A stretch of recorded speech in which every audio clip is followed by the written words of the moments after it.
First, we're going to see a little bit about what's happening in the marketplace, what's happening in the environment, what you're seeing, we think, as well as what we're seeing from what we're feeling and hearing from customers that are out there. Second, we're going to apply some real facts to that, some specific findings from some research that we've performed here at Lincoln Financial on employees' fears, what they're looking for, particularly as they break down by generation in the marketplace.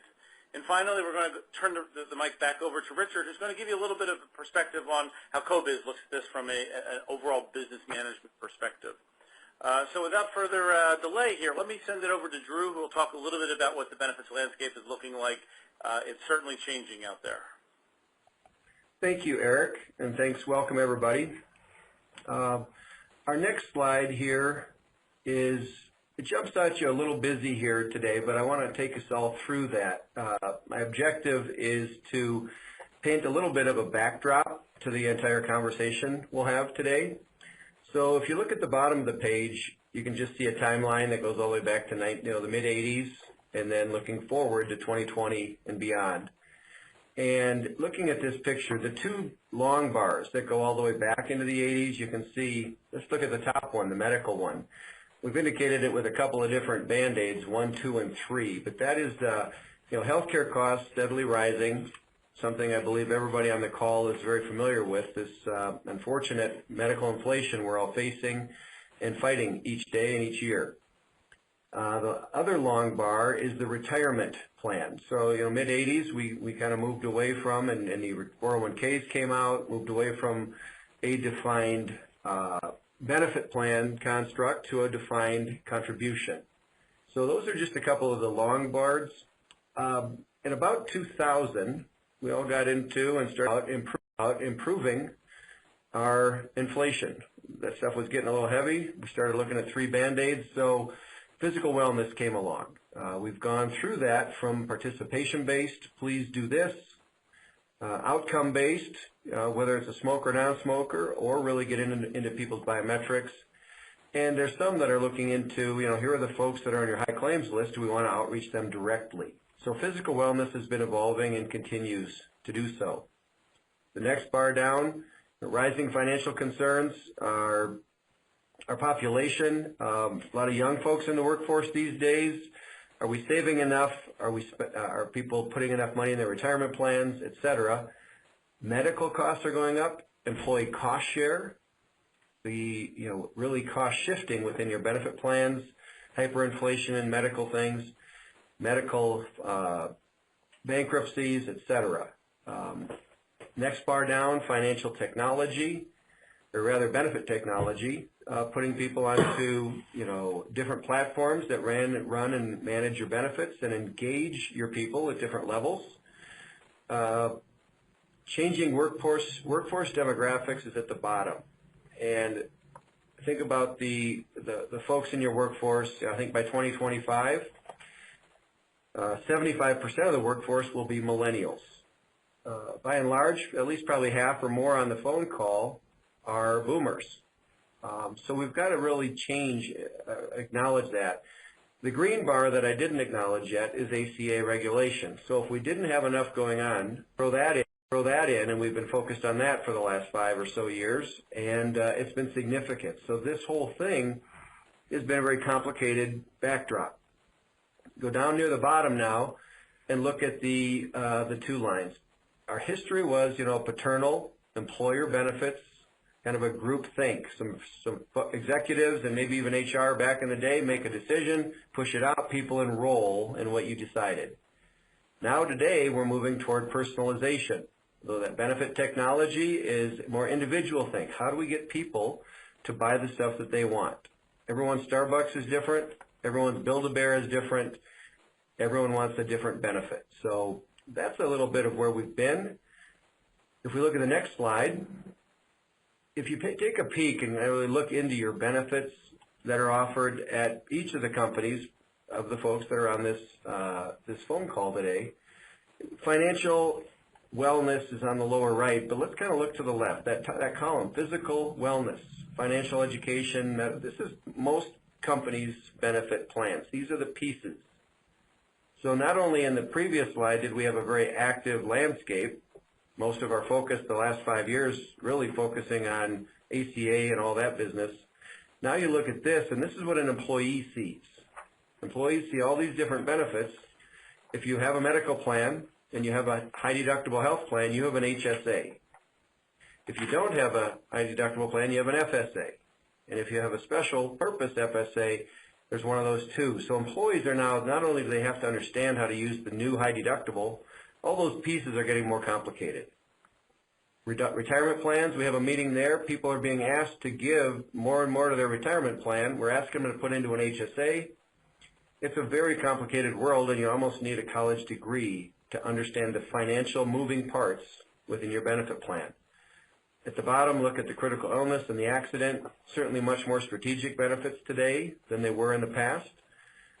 Move to the right, how do we take all of that, which in a very busy landscape of our first slide, in a busy landscape for employees, and they're confused. They're not sure what to do. Which of these could we use and pull together and help create financial well-being or total well-being? Their physical wellness is critical to our sustainable benefits. Their financial wellness is critical to keep them focused and healthy and on the job and doing the job. So those pieces now are evolving. This conversation today is to try to really be a catalyst for thought around messaging to employees to help make sense of all these pieces.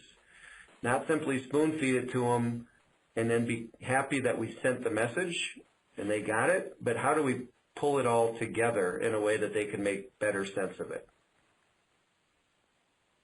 This slide shows a lot. It tells a lot. 81% of folks say their financial problems have affected their productivity at work. Something's going on. It might be medical. It might not. It might be simply financial. We're not saving. Who knows what it is. 40% say they want help. 6% agree strongly in a survey that their organization helps them manage their finances effectively. So not many people are getting help. Only 6 say I'm getting help from my employer. So this is a big disconnect here. I think a lot of people want help. They work for us, and their productivity is waning. So we're a stakeholder in addressing this. I think we're on about almost the last slide here. This is one, why it matters for employers. Dealing with personal money matters at work. How many people are doing it? 60%, 75 of millennials. In my earlier comment, think of how many we'll have of those every year that we go forward if we haven't got a bunch today. How many are missing at least a partial day of work due to money problems, stress, etc.? So 40% admit to it, and 60% of it millennials. So there's a lot of stress around financial matters at work. So that completes the small slide set at the front of the conversation. So with this, I'll hand it back to Eric. You'll hear some more, then Richard, and then we can tag up for questions at the end.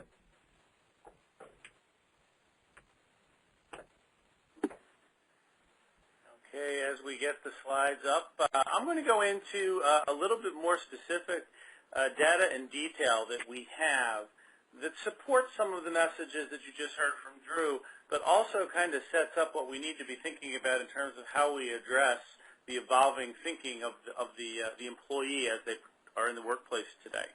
We're going to show you some very specific statistics as it ties into research that we completed in 2 different studies. First was a 2015 study of American consumers, and another was a special report that was measuring optimism, outlook, and direction, or as we like to say, measuring the mood of America on employee benefits specifically. So if we look at the next slide, the first question or the first topic that we inquired about was, what do employees think from an attitudinal perspective around their relationship with money?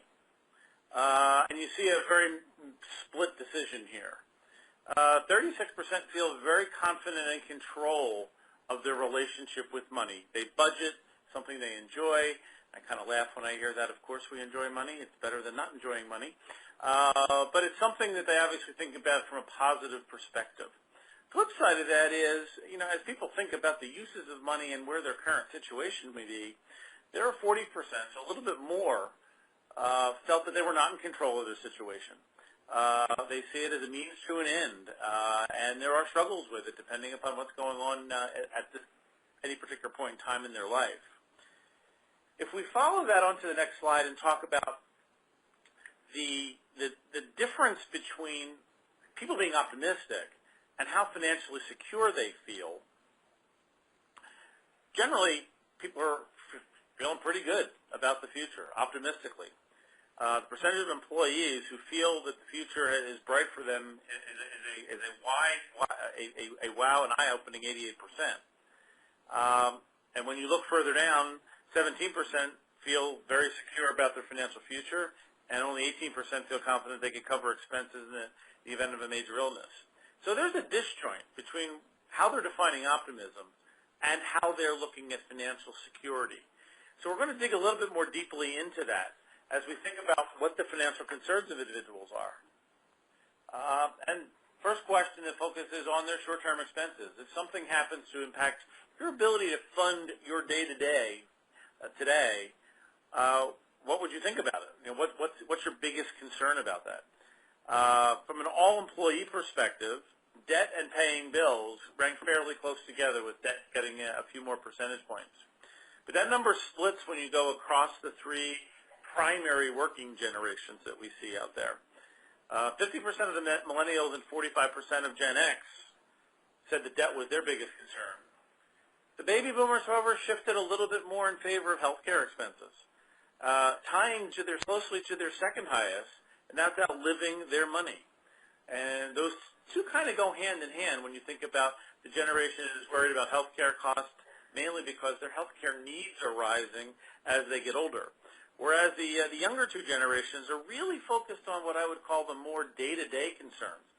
What are they doing to go into debt? Perhaps it's a precursor to thinking about or worrying about healthcare and outliving money as they get older. More importantly, a lot of them are just thinking about how they're going to pay the day-to-day bills that come along.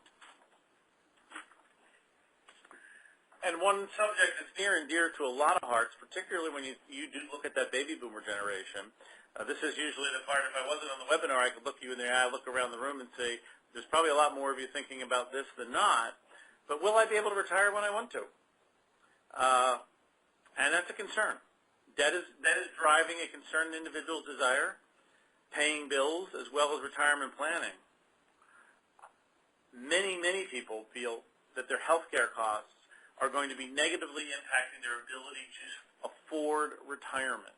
And that's a big concern when you think about where employees are trying to split their money and their funding decisions today for different things that they're doing. Along with that concern comes what happens to me if something does happen, if I can't work, what happens to my loved ones if something happens. 25% worry about loss of household income due to an unexpected illness or injury. And almost half of those who were surveyed worried about cancer being the top health concern that could lead to an unexpected loss of income out of work and time along those lines. And that's important when you think about the degree to which people are feeling financially insecure that we saw on the earlier slides. What is worrying them? How do we work with them from an employer perspective, and what's available to them from a coverage perspective to alleviate that concern that they have about losing their income, or what would happen to them if they became sick, ill, and potentially died prematurely and they had to worry about their loved ones. The next slide is really the one that draws me into where a dialogue around education and guidance can be provided for the employee population. Only 18% of employees feel confident that they could cover their current day-to-day bills, their expenses, if something happened to them that impeded their ability to make an income, whether it's suffering an injury or illness or something along those lines. More critical, though, was the responses we heard when we asked individuals what they would do to cover their out-of-pocket expenses not included in their medical plan. 70% would tap into a savings or checking account, or current funding. 40% would use a credit card. 30%, 29% would withdraw from their 401k. Nearly a quarter would borrow money from friends or family. If you look at that and tie that back into employees' biggest concerns a few slides back, particularly those that had debt, and particularly those that were thinking about retirement planning or savings, ability to pay health care when they retire, something happened to people today. Those same people are using all of those concerns to funnel and feed how they're going to deal with their short-term financial crisis, which is only going to increase debt and lower their expectations as to how they may be able to secure financially well-being, with some financial well-being in their retirement, which, again, concerning in terms of they get it, they know it, but here's how they'd handle it in the absence of having any coverage or insurance plan to protect them. Now, part of that is something that I think can be addressed through a lot of the things that we're doing in the workplace, that we see many employers providing, that we see them engaging with providers to allow for coverage for their employees. There is a strong lack of knowledge about financial protection products. 95% of folks say that they're more likely to enroll in benefits they feel familiar and educated about. That probably explains why most people who have access to health care through their employer buy health care. That's something that they're very familiar with. But as you think about other benefits, dental, life, vision, disability, you start to see things drop off a little bit. And I think it's not rocket science to make the connection. Dental insurance probably has the most awareness, second to health care. Life is probably not that far beyond that. Things that people face every day that they see in terms of the transactional coverages that they would normally participate in, they have more knowledge about. When you think about the ones that could have greater benefit for them, though, for a long-term financial security perspective, being aware of disability, what accident or critical illness coverage can do, those are coverages that could really go back and address some of the concerns they have about not going into debt or not having to use future financial savings or 401k savings as they think about their financial future should something happen to them. Everybody wants more financial planning. 55% of individuals have created a financial plan. This is one of those statistics I wish I was able to take this same study and go back several years, because I think I'd probably be excited that the number's probably risen. But net 55% is not good enough when we think about the needs individuals are going to have. If we go back a little bit, start from the right, not surprising that 2/3 of baby boomers have a financial plan. A lot of those financial plans were probably created in the last 5 to 10 years as the first of those baby boomers started to reach retirement age, and now they're moving a little bit further into the deep into retirement age category across that generation. So that number is going to increase as more people move into that category. Going down to Gen Xers, only 44% of that next generation down has a financial plan thinking about what's going to happen to them moving forward. That's a wide gap, from one generation to the next. Probably one of the surprising factors for me personally when I looked at the statistics here was that 55% of millennials, that generation below the Gen Xers, is already thinking about a financial plan. I bet you we can count on those 67% of baby boomers did not have a financial plan when they were the age of the average millennial. So the good news is if the millennials are thinking about it today, by the time they move through their generationing, so to speak, they will have an opportunity to have more and more access to knowledge and coverage based upon what they've done thus far. We can surmise why they are faster adopters of financial plans than Gen Xers. One theory is this is the generation, if you look at from the age category, they're just starting to work. They were probably high school, college age at the point in time the financial crisis hit 2008, 2009. They may have seen grandparents not be able to retire or move in with their families. They may have seen some of their own parents lose jobs, may have actually affected their college educations based upon what people had to do to fund, which made them more aware than they probably would have been. So if there was a bright side to people going through something that they went through during that crisis, it might have created an awareness in a generation that woke them up. So we hope that continues as we move forward. where do people get their financial advice and information? Lots of sources are out there now, and this number is going to be increasing in terms of both access points and people's desire to get the information. Millennials are more prone to get the information through their friends, family, and coworkers. Next highest is their employer. If you look at Gen Xers, they're also, as are all categories, looking across friends, family, and coworkers. Ironically, typically people become more aware of information, advice, and benefit coverages when something happens to someone around them. That's where the inquiries come up. Do they have disability coverage? What does their employer provide? And that makes people more aware to go checking on their own. Provider websites are rising in all of the categories. That allows people at their own on their own time to go and just see what's out there. Employer still ranks pretty high with millennials and Gen Xers. That's good.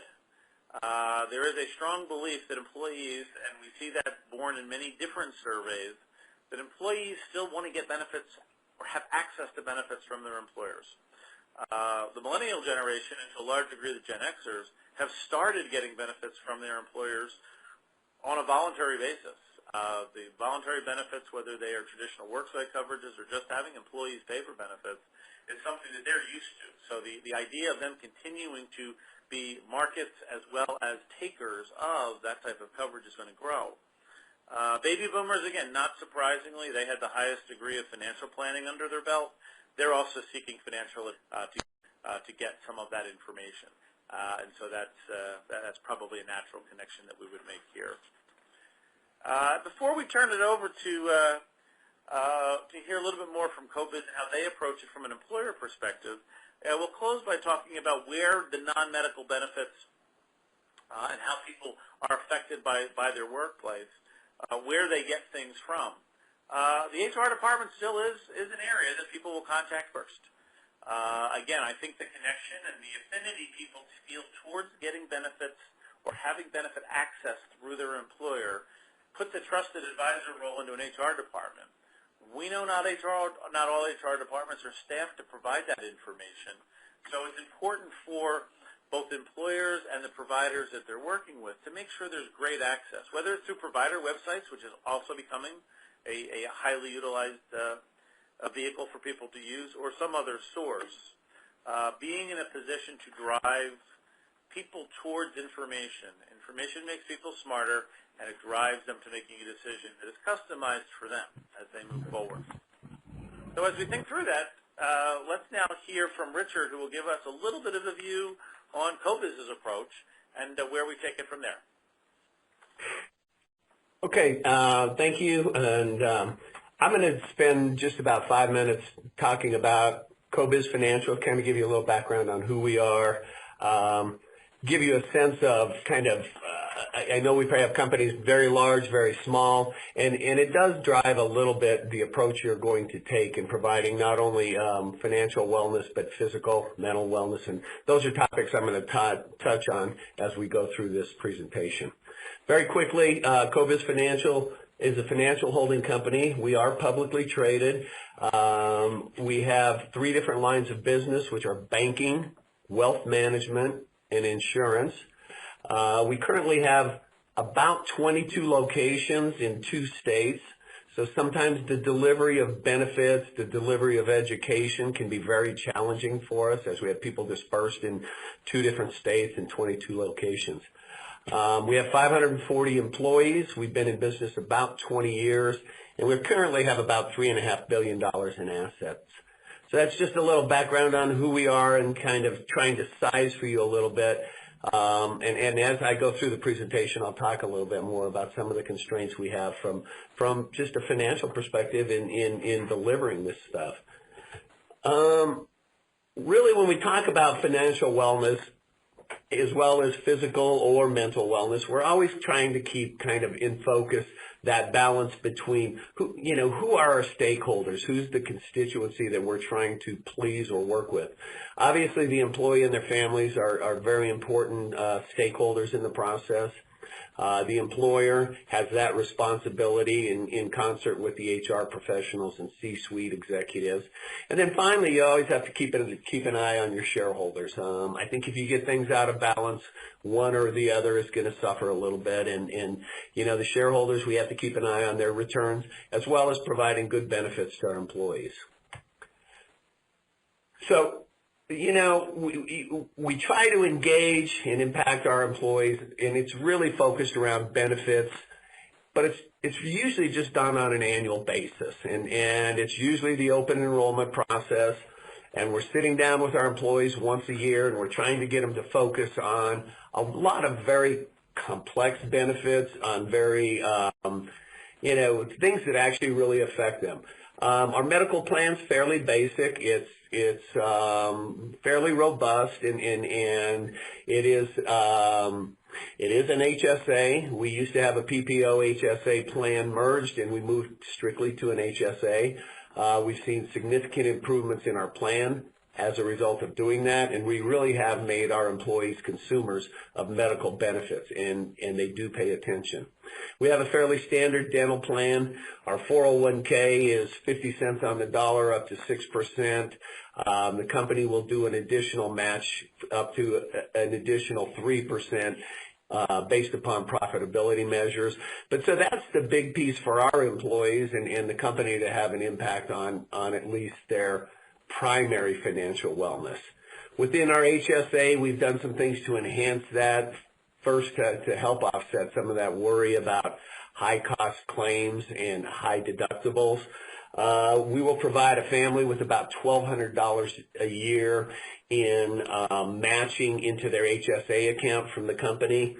An individual employee gets about $600 a year. We utilize the HSA to incentivize, you know, our employees to do things like get an annual physical, do a health risk assessment. We will also price our health plans differently if they're a smoker or elect not to participate in getting an annual physical or participate in completing the health risk assessment. So that's kind of the HSA, and it is another financial tool that we try to use to enhance our medical plan and make sure our employees are paying attention. We have pretty standard life, short-term, long-term plans, and then we have our supplemental critical illness, accident, and whatnot. So once a year, we sit down with our 500 employees, either one-on-one, remotely through webinars, and we try to get them to focus and pay attention because we feel it's an important part of the value proposition that we offer to them as an employer. So the CoBiz approach and really what's working. About 2 years ago, we went to an online enrollment system that has become very effective for us. It's very engaging.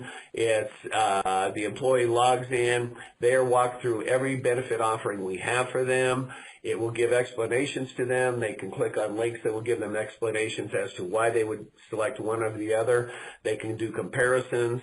It has a cost calculator in the top right corner that they track both their costs as well as how much the company's paying for any given benefit. So we felt like we've gotten a lot of bang for our buck from that because prior to that, using paper enrollment or almost any other online format, it's been very bifurcated, it's very piecemeal, and employees just, they would get through the basic health, dental, vision, and then they'd start glazing over and go away from it. Our employee assistance program, we do use that as one of our financial wellness planning tools, as well as rely on it fairly heavily for that mental wellness component. We continue to enhance that, but it includes sessions with financial planners so that one of our employees, if they're not getting the information they need either from us or our 401k provider, it's just another source to sit down and talk through. If they're experiencing financial difficulties and they need counseling, we offer counseling through that also. Financial counseling, we're kind of taking a new approach to this in that our wealth group, who we entrust our customers with to manage their money, has embedded within that group 3 financial planners who will sit down one-on-one with any of our customers and provide a financial plan for them if, in fact, they're a customer of our wealth group. We've expanded this and asked that same financial planning group to take their expertise and develop we call it a coffee with CoBiz, but it's nothing more than a live and webinar-based session. It's 45 minutes to an hour where our employees will be able to sit down with our financial planners and start developing the basics of a financial plan, have an understanding of why you do financial planning, what's important in a financial plan, what type of documents do you need to acquire or to pull together, and how do you work integrating both your 401k plan with possibly your self-directed IRA from a prior employer, along with, many of the other tools or products and services that we are offering them, whether it's through a Lincoln Financial or someone else. The final thing I think that we figured out in this process, and for us this has been about a 10-year process, or a 10-year journey, starting with really physical wellness, morphing more into mental wellness, and now realizing how important the financial wellness is, as was emphasized in Eric's slides, to keeping our employees engaged, using it as a retention tool. But we really have figured out that transparency is very critical. So we're very open with our employees in sharing how we're cost sharing any of our benefit plans, what the company's willing to do, what their portion is, and as well as plan performance across almost all lines. The final thing, kind of what's next, the one thing I will say, this has been a learning experience for us. On the employee wellness side, we've done very well. In an environment with 10 to 15% rising costs every year, we've seen fairly flat premiums for about the last 5 years. And for those people out there who manage that for your companies, it's pretty tough to do. Today we're looking at kind of how do we continue to engage our employees, how do we continue to educate our employees, how do we continue to make it easier for them to learn. And the challenge is, when you talk about education, as in the slides before my presentation, each generation learns differently. Each generation looks to different resources for information. And so as an employer, it's very challenging, but we continue to offer them online tools. We continue to engage our carriers, our service providers, our 401k provider, the Lincoln Financial people, whoever we have out there as our business partners, we're utilizing their resources, whether it be in on-site education, in access to their websites or to their webinars. And it really is one where we continue to tweak it and try to figure out how to best communicate and educate with our employees. We've come to learn that customization is what our employees look for. What's good for a Gen Xer or a Boomer is maybe not so good for a Millennial. We've had to tweak different plans specifically because a Millennial said, I really don't need that robust of a plan. I'm looking more for this.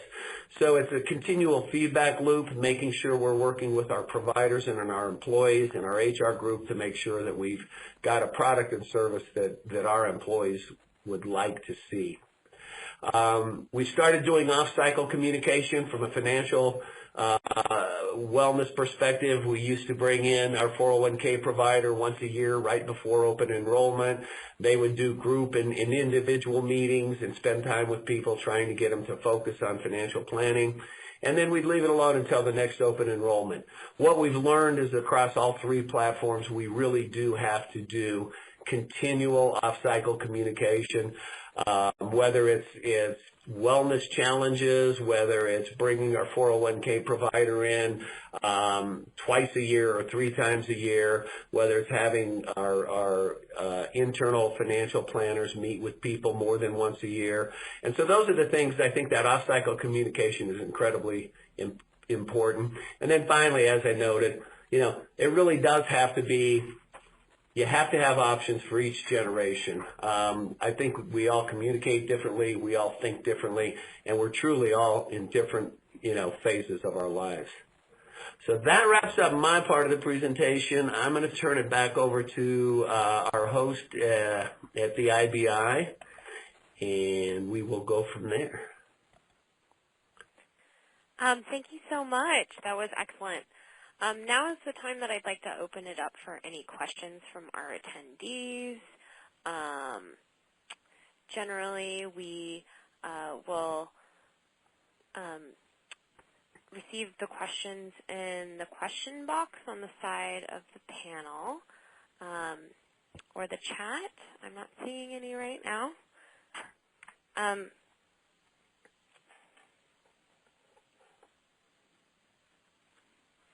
I can just give you a minute to type in if you would like.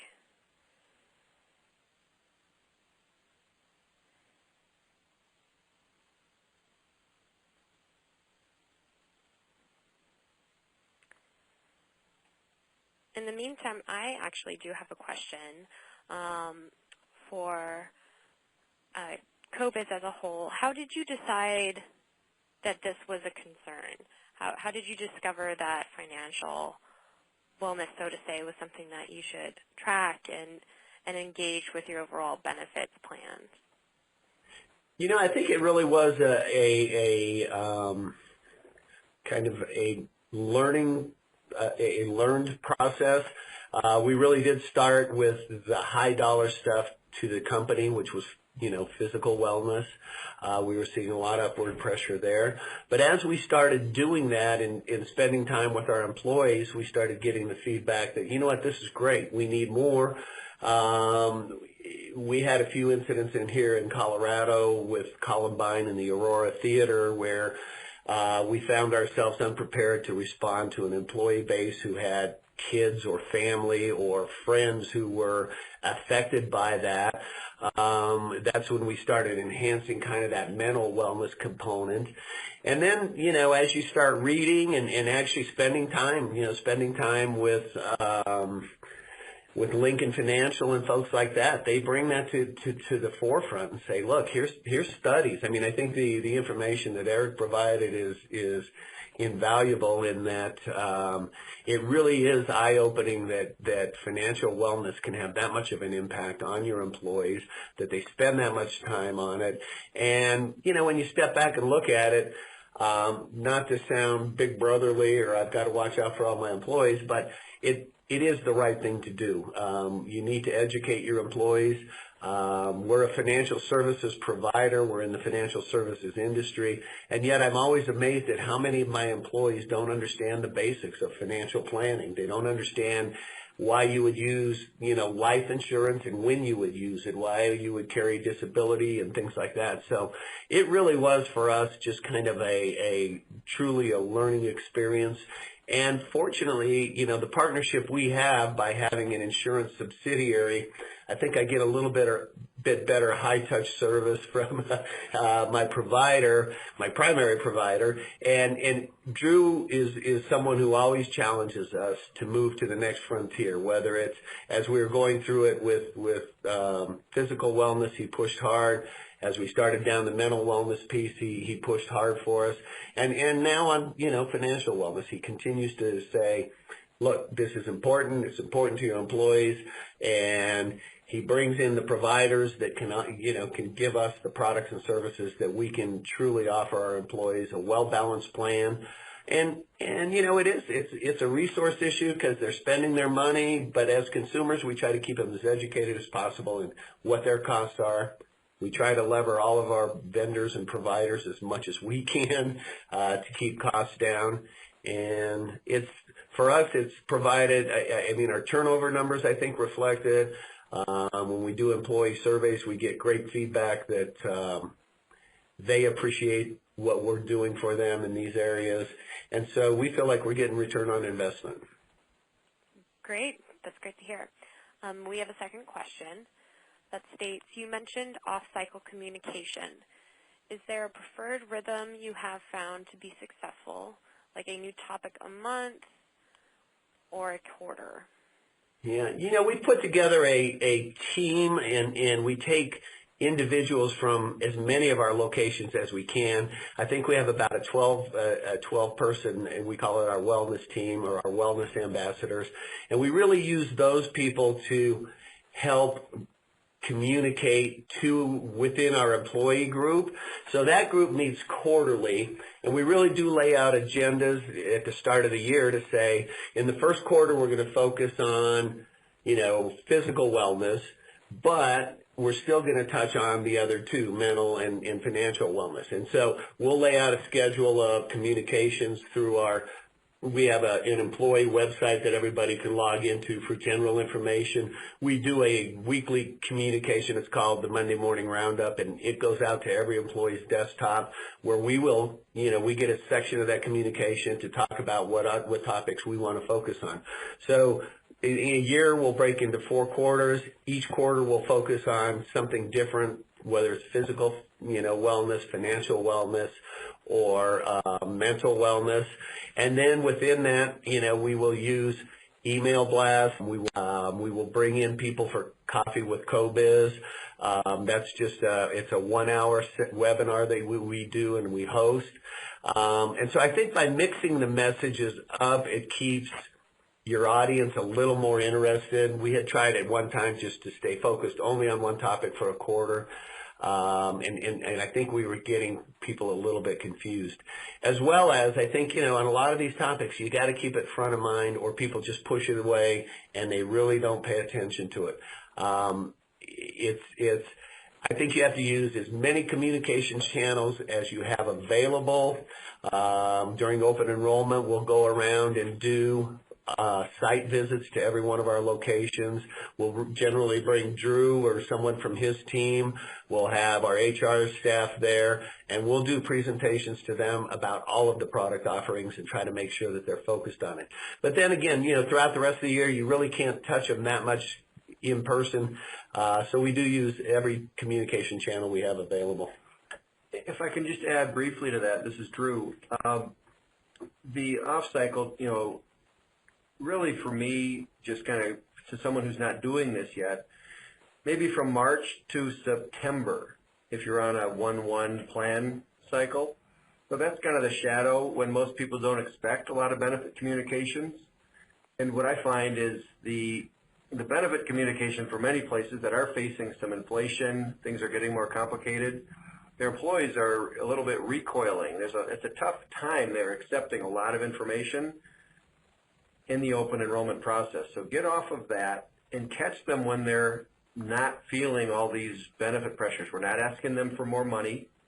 We're not asking them today to do anything that they don't want to do. We're just educating them, and it's lighter and more brief.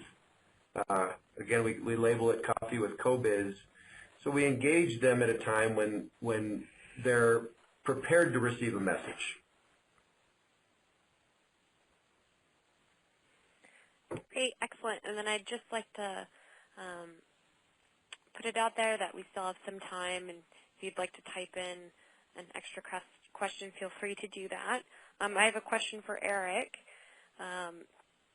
Eric, how common is this type of restructuring within a company and their benefits packages with regards to the integration aspect of looking at financial wellness, not only from the perspective of financial planning, but also how the financial aspects of your other benefits ultimately impact your health? Is that something that's a newer trend that you're seeing coming into health and productivity management? Would you consider this to be new? How would you categorize the landscape of this trend? Great question, JC. And I'm not so sure I've specifically thought about it in terms of timing or how things have changed, because things have changed rapidly, over the past probably decade in terms of overall benefits management, et cetera. And I guess there's one word I would use to classify how we're experiencing it from an insurance carrier perspective is I would say it's evolving. It's evolving more in the sense of employers and employees are recognizing the benefits of wellness. Again, depending upon when you entered the workforce, and those folks on the webinar, Some of us can go back to the days where, the main reason people took jobs was to get health insurance, medical insurance. Then as medical insurance became more managed as you moved through late 80s into the 90s, the whole concept of wellness programs specifically associated with your health care plans became prominent. Parallel to that, there was the old, and I'll date myself now, but the whole concept of cafeteria benefit plans, which was probably the first time employees started to have choices for types of benefits. Little did we know then how simplistic those choices were relative to where the market's gone today. Parallel with that, you had employers saying we love to provide access to benefits to our employees. They want to get them through their employer. We want to provide an attractive program, but we can't afford it to the degree we used to. So the environment evolved more towards having voluntary coverages, split funded between employer and employees. Moving to our, into the environment we're in today, partially driven by, a fresh, although hopefully a dated awareness of a recession, by a very fresh awareness of things happening in the healthcare landscape. More importantly, the information age and immediate access to available data about coverages is bringing people more and more into line with understanding needs. If I were to say the biggest difference today that I feel than I would have seen when all of this started is I think the days of the passive employee are done. Employees are much more engaged in what they have for benefits. Whether it's through wearing their Fitbits or claiming their credits for health care, it's bleeding over into the employee benefit spectrum. What prompts employers to change? Growing needs from their employees. Costs, I'd be lying to say if the effective cost, and that's not just cost of programs, it's cost of how their overall benefits plans are provided. It's not so much how much a benefit or insurance coverage costs as much as the value that's gained by implementing a carrier provider's wellness programs, fitness programs, things like that. But it's really trying to meet that need of that population that is going through its growing pains and changing pains, which is why we wanted to get deeper and deeper into what's driving employee decisions, and we're going to continue to do that, because if we're not cognizant of what employees need, we're probably going to miss how we can address them as they mature. Excellent, thank you. We have another question. How do you engage employees who don't work in your main office, and or just employees who aren't directly impacted by kind of that array, I think tying this into the last question, that array of communications that you might otherwise have the ability to communicate with, and or overcome the challenge of engaging teleworkers and call center employees who don't always have the time to attend, say, for example, a 1-hour webinar session? Yeah, I think there's a number of, and again, that is a challenge. We don't really have call centers employees, so that's not a challenge for us, and I would be challenged to even think about how you address that one. But for our employees in remote locations who may not be engaging as much, we do have, like I said, on an annual basis, we go to every location with someone from our, from our insurance group, as well as someone from HR, do in-person presentations. It's required attendance. And so there's one touch point. The benefit administration system that we use is very interactive. It has a lot of links to, other things. So as part of that enrollment process, which is mandatory, every year we make them re-enroll.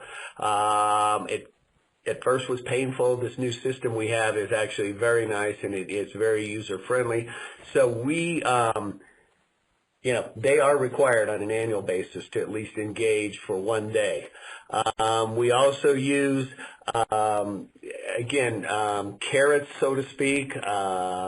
If they do participate in the programs and the plans, we will do things. I think I'd like the matches to the HSA plan. We do a number of things. I apologize. I had another call coming in, and it was being a little distracting. So, it is tougher. We try to send messages out by any channel that we possibly can. We do an annual meeting with where our chairman and CEO, we call it the State of the Company meeting, but generally we will take 3 or 4 slides in that State of the Company meeting and focus them on both, all of the topics: financial wellness, physical wellness, and mental wellness. So it is something that we spend a lot of time and effort on. We make it important, an important part of our benefits package, and we really do feel like it's a retention tool. So I don't know if I did a good job in answering that question, but I'll let Drew. Yeah, if I can, I'll weigh in a little too, and just for the audience to understand. So CoBiz, Richard and I both work here, and he is running the company, and I am in the insurance group, and I'm a consultant. So from a consultant hat point of view, and I work with many other employers as well, I would say the most important thing is to look back to when you started doing physical wellness, and at the time it was probably pretty foreign. And however far you've come along that spectrum, it's been a process. On the financial well-being, or what we'll call total well-being, I believe today we're almost at that starting point that we were once upon a time with physical wellness. So the step one is to take a look at the pieces you have of your benefit program that are all probably pretty similar to ours, and package them differently. Bring the financial components together and help people look at the same information differently. Start using the word financial well-being. Communicate once or twice a year off cycle. There is no substitute for face-to-face. So if you might have remote group in a call center, if there's 100 of them or 500 of them, it's worth going out to see them. We all get plenty of email, but it's really points one: start the conversation. Realize it's not a destination. This is a journey.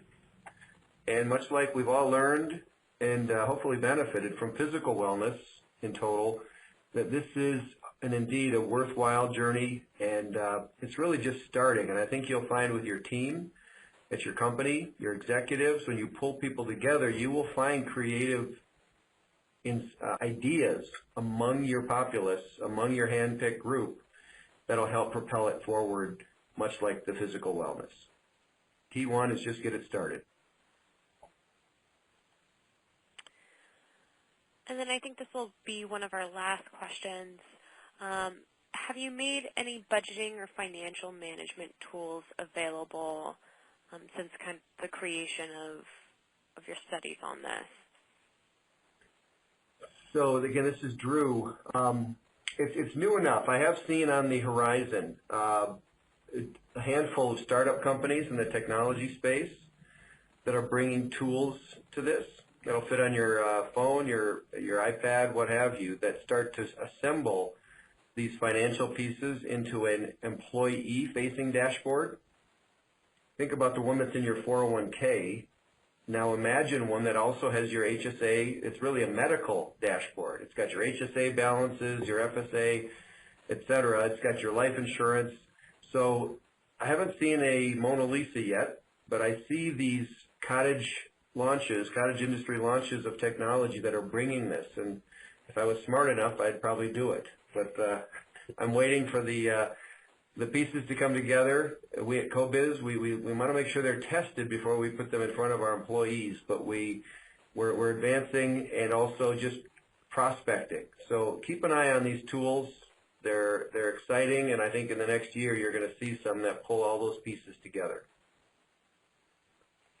Is that something that you think is important for your employees to see holistically, in addition to helping you understand? I mean, obviously you have all of these financial aspects integrated on your end, but what do you think the value of allowing your employees being able to engage with that is?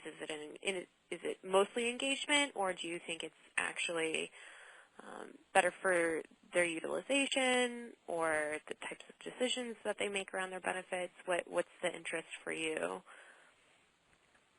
Okay, it's Richard. I'll try to take that one.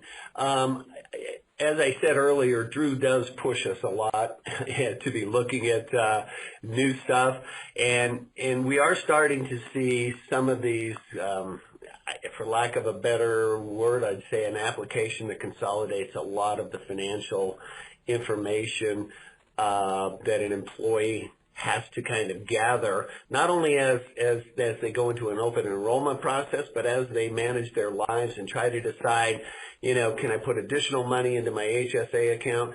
So I think it is a tool that will be well embraced. As we've gone along through this journey, I mean, we've seen things like telemedicine. 3 years ago, Drew was showing it to me, and I told him he was nuts. Today, we have a live application, and it's part of our benefits plan. If I have a kid that has pink eye and it's a Saturday, I can dial up a doc. They'll order a prescription in my local pharmacy, and we just, one, saved ourselves a lot of time, energy, and aggravation. Two, a bunch of money, and probably saved the company's plan a lot of money. So I think it is something that our employee base will adapt and engage in, and I think it's a valuable tool.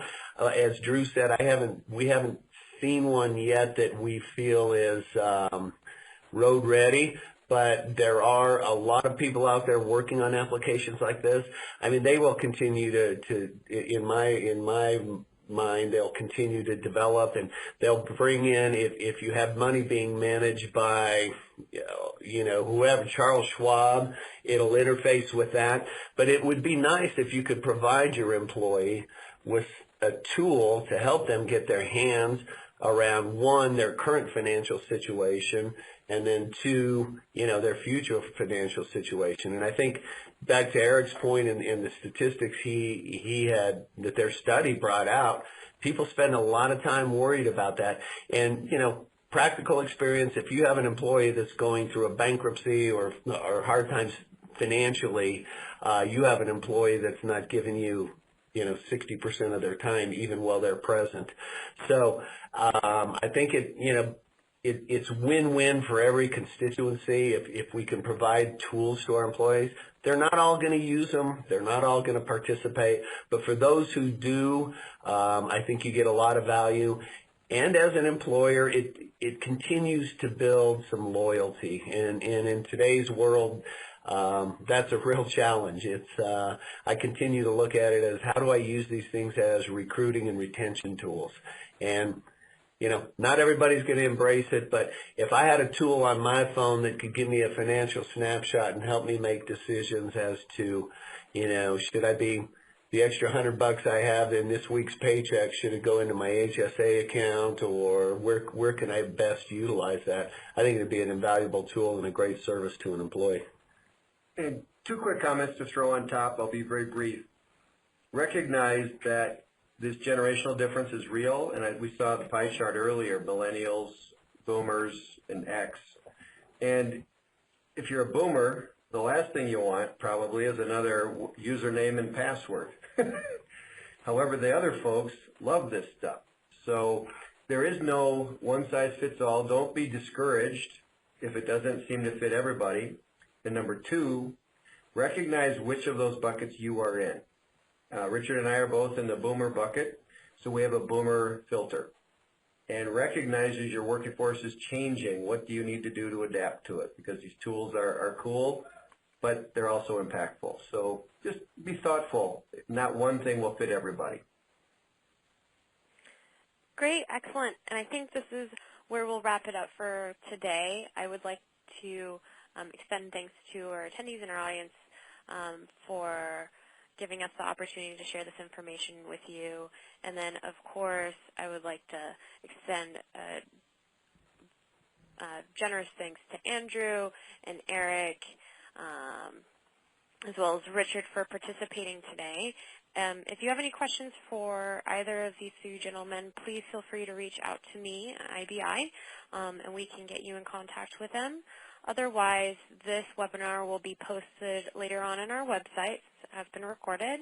Feel free to share it with any of your colleagues who are unable to attend. Thank you once again, and keep an eye out for our future webinars. And if you have any other questions, feel free to reach out to anyone at the IBI staff, and we thank you very much.